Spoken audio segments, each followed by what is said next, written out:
नमस्कार, मैं हूं डॉक्टर विकास और आज हम बात करेंगे डेक्लोफेनेक सोडियम या इबुप्रोफेन। अगर आप हार्ट के मरीज को दिए तो उसका मौत निश्चित है। अब यह कैसे है आप ये समझ लीजिए, कैसे होगा मौत इस बात को भी समझना है। देखिए, अगर उसके चेस्ट के बाएं साइड में दर्द हो रहा है, आप उसका डायग्नोसिस किए अन्यथा नहीं किए, वो कर रहा है कुछ इंजरी हुआ था, चोट लगा था, पेशेंट आपको अगर बता रहा है तो उस कंडीशन में आपको करना क्या है, डेक्लोफेन, डेलोना या डेनापार या डेलोना इक्वा इंजेक्शन उसको नहीं देना है। समझ गए फ्रेंड्स।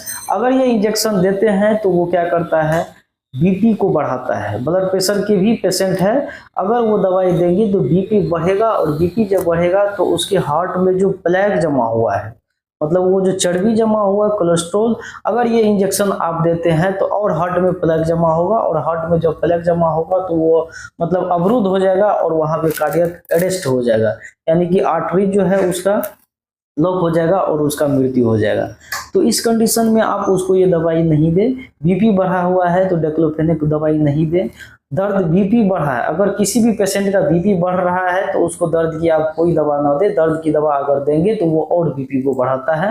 अगर बीपी बढ़ेगा तो वो हार्ट पे खतरा आएगा। हार्ट जब डिस्टर्ब होगा तो वो मतलब हेमरेज कर जाएगा, स्ट्रोक हो जाएगा या कार्डियक अरेस्ट हो जाएगा या कार्डियक जो है दिल की बीमारी है। तो इस तरह की कंडीशन में उसको ये दवाई नहीं दे, इस दवाई से बचें।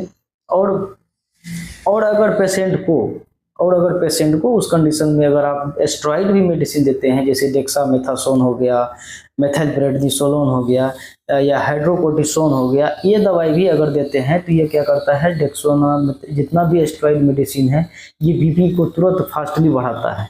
ये दवाई अगर आप देंगे तो पेशेंट की बीपी बढ़ेगा और उसको मौत निश्चित है। इसलिए पेशेंट का मतलब इलाज करते हैं तो अपने आप को सबसे पहले नॉलेजमेंट होना चाहिए, और नॉलेजमेंट जब काफ़ी हो जाएगा तब आप पेशेंट को हद तक मैनेज करेंगे। नॉलेज जितना भी हो जाए वो खराब नहीं है, कहीं ना कहीं काम आता है।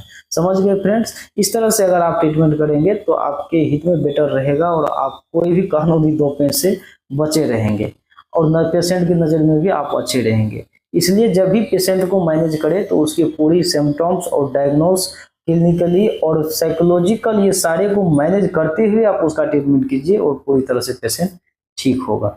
मिलते हैं अगले वीडियो में फ्रेंड्स, तब तक के लिए नमस्कार।